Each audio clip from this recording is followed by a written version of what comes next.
Well, howdy there, Internet people. It's Bo again. So today we are going to talk about numbers.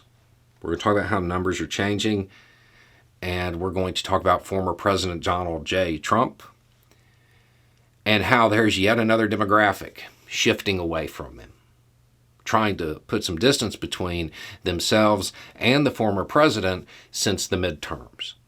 We're going to talk about why that's happening and how that event influences those numbers. We're talking about evangelicals.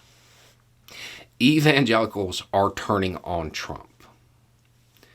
There was a piece in HuffPost. It was pretty good. Mike Evans said, Donald Trump can't save America, can't even save himself.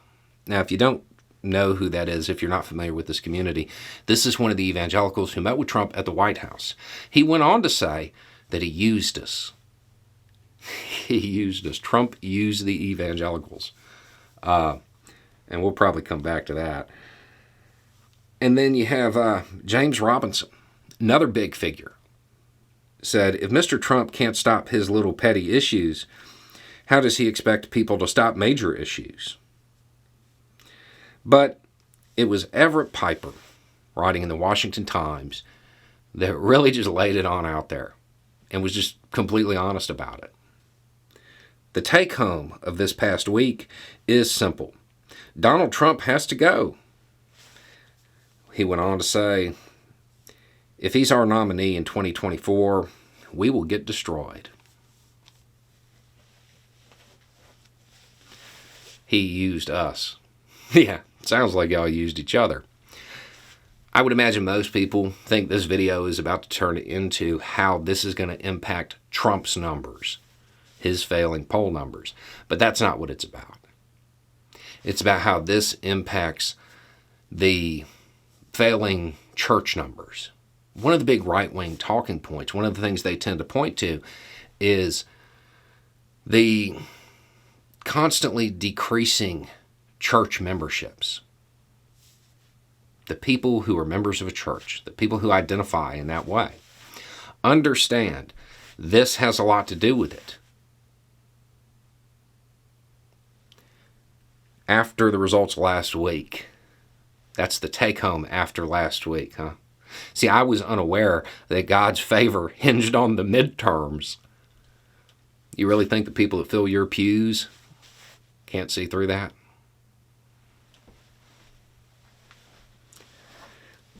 He used us. No, y'all used each other. And that's the problem. The problem isn't that you're turning on Trump, and that's what's causing church membership to decline. The problem is that you ever supported him to begin with.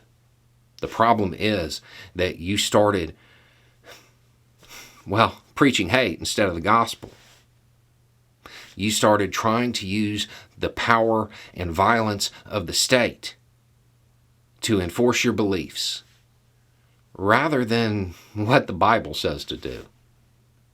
I'm fairly certain the instruction manual doesn't tell you to go about it that way. And people see through it. That's why you have failing church numbers. That's why there is less church membership. Because this is really transparent. The fact that, and it's not just evangelicals, to be clear. There are a lot of religious organizations who have inserted themselves into politics to a degree that they are undermining their core mission. When you think about politics, do you think trust? Do you think love? Do you think anything that your religion is actually supposed to advocate? Or do you think deceit, hypocrisy, manipulation? If you tie yourselves to politics in this way, this is what you get. And when it is this transparent, all of these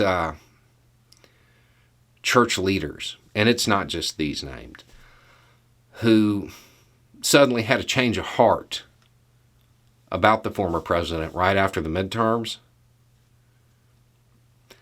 I mean, the congregation, the flock, they see that. And they probably also note that in these interviews, most of them didn't rule out supporting him if he won the nomination.